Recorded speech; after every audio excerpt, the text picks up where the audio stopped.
దేవుని నామానికి మహిమ కలుగును గాక. అందరూ బాగున్నారండి? ఉదయకాలం ముందు ప్రార్థన చేసుకున్నారా? ఈరోజు దేవుని వాగ్దానం చూద్దాం. 73 కీర్తనలు 25వ వచనం. ఆకాశమందు నీవు తప్ప నాకెవరున్నారు?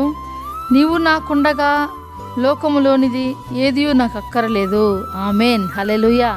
చక్కటి వాక్యం కదండి. ఈరోజు నిజంగానే ఆకాశమందు నువ్వు తప్ప. ఎందుకు ఈ మాట దైవభక్తుడు ఎందుకు ఈ మాట అనగలిగినాడంటే ఆయనకి తెలుసు. ఎందుకంటే ఎంతగా ఆయన దేవుడు ఆశీర్వదించాడో, ఎంతగా దేవుడు ఆయన బాధను తృణీకరించాడో, ఎంతగా దేవుడు ఆ భక్తుడైన దావీదు గారి ఆ యొక్క మనోవేదన తొలగించినాడో, ఆయన ఆశీర్వదించిన విధానం దావీదుకు తెలుసండి. అందుకే కొన్నిసార్లు మనం కూడా అనుకుంటూ ఉంటాం, మన అమ్మ ఉంది కదా, మన నాన్న ఉన్నాడు కదా, నాకు నా వాళ్ళందరూ ఉన్నారు కదా, నాకేం భయము, వాళ్ళు తప్ప నాకు ఇంకెవరు లేరు అనుకుంటాం. చూడండి ప్రియ దేవుని బిడ్డలారా, ఈ లోకంలో మనం అనాల్సింది కూడా ఆయనలాగానే మనం అనాలండి. కొన్నిసార్లు సంతోషంగా ఉన్నప్పుడు, అన్నీ కలిగి ఉన్నప్పుడు మనుషులు మనం వెతుక్కొని వస్తారండి.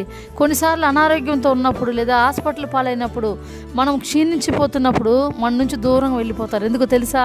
వారికి తెలుసు ఎంతవరకు మన దగ్గర సంతోషం ఉంటుందో అంతవరకు మనతో ఉంటారండి. మనం ఏమి లేని స్థితిలో మన నుంచి వాళ్ళు దూరంగా వెళ్ళిపోవాలని ప్రయత్నం చేస్తారు. కానీ యేసయ్య మనసు అలాంటిది కాదు.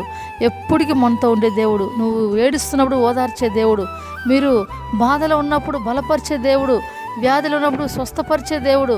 అసలు ఎంత మంచి దేవుడిని కలిగి ఉన్న మనము చెప్పాల్సిన మాట ఇదే అండి. ఈరోజు ఆ భక్తుడిలాగా మనం కూడా మాట్లాడాలి. ఏమనంటే, ఆకాశమందు నువ్వు తప్ప నాకు ఎవరు లేరయ్యా. హల్లెలూయా. నువ్వు నాకు ఎవరున్నారు? చూడండి, ఈ లోకంలో ఆయన తప్ప ఈ లోకంలో ఎవరు లేరని మనం ఎరగాలి. అందరూ ఉన్నా కూడా ఎంతవరకు అంతవరకు మాత్రమే వాళ్ళ ప్రేమ, వాళ్ళ సహవాసం. కానీ యేసయ్య సహవాసం ఎలాంటిది తెలుసా? మనం చనిపోయేంత వరకు తండ్రి మనకు తోడుకుంటాడండి. చనిపోయేంత వరకు మన యేసయ్య మనతో ఉంటాడండి. మనల్ని కాపాడుతుంటాడు. మన జీవితంలో అనేక సమస్యలు తొలగిస్తూ మనల్ని కాపాడుతూ బలపరుస్తుండే దేవుడండి. అలాగే కింద వచ్చిన చూద్దామా? చూడండి, నీవు నాకుండగా లోకంలోనిది. కొన్నిసార్లు అన్నీ సంపాదించుకోవాలనుకుంటాం, అన్నీ నాకు కావాలి, ఇదంతా నాకు కావాలి, వాటిని అనుభవించాలని ఆశపడతాం. చూడండి, అవన్నీ కూడా ఒక రోజున తరిగిపోవచ్చు లేదా అవన్నీ తొలగిపోవచ్చు. కానీ యేసయ్య మనతో ఉన్నప్పుడు, ఆయన తప్ప మనకు ఇంకెవరు ఉండకపోయినా మనకు అన్నీ కలిగి ఉంటామండి. కొన్నిసార్లు మనం అనుకుంటూ ఉంటాం, అన్నీ నాకు ఉంటే చాలు, వాటిలో నేను ఉంటే చాలు, అన్నీ చూసినంత నాకు కావాలనుకుంటాం. కానీ ఆకాశమందు నువ్వు తప్ప నాకెవరు లేరే అని ఆ మాట యేసయ్యతో చెప్పినప్పుడు మనకు అందరూ ఉండొచ్చు, అన్నీ ఉండొచ్చు. కానీ ఈ మాట ప్రతి ఒక్కరు వాడాలండి. ప్రతి లేచిన మొదలుకొని ఈ మాటను పలకాలి.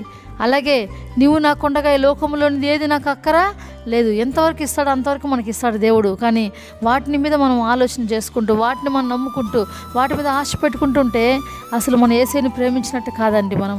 కాబట్టి నీవు నాకుండగా ఈ లోకములో ఏది నాకు అక్కరలేదు. హల్లెలూయా. ఆ కొరత లేకుండా దేవుడు నిన్ను కాపాడుతాడు, కొరత లేకుండా నిన్ను ఆశీర్వదిస్తాడు, కొరత లేకుండా నిన్ను దీవించడానికి ఆయన ఎంతగానో ప్రయత్నం చేసే దేవుడు అండి మన యేసయ్య. కాబట్టి మనల్ని ఉచితంగా ఆశీర్వదించే దేవుడు. అలాంటి దేవుడికి మన రోజు పలకాల్సిన మాట ఇది. నేను కూడా ప్రతిరోజు లేచిందే ఇది అంటానండి, ఆకాశమందు నువ్వు తప్ప నాకు ఎవరున్నారయ్యా. నిజంగానే నాకు అందరూ ఉన్నారు, ఈరోజు నన్ను బాగా చూసుకునే వాళ్ళు ఉన్నారు. కానీ నేను ఎందుకు ఈ మాట అంటానంటే, నేను ఎక్కువ యేసయ్యని ప్రేమిస్తున్నాను.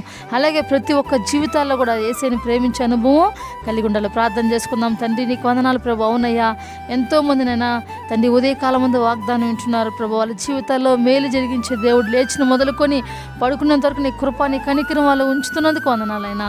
ఇదిగో వాక్యం చెప్పినట్టుగా నా ప్రభా, ఆకాశమందు నువ్వు తప్ప మాకెవరున్నారు? అవునా, ఎంతోమందిని కలిగి ఉన్నా, ఎంతోమందిని ప్రేమించేవారు మాకున్నా తండ్రి, వారు ఉన్నా కూడా తండ్రి ఎంతవరకు ఉంటారు అంతవరకే ఉంటారు నాయన. కానీ నువ్వు అలా కాదు ప్రభా.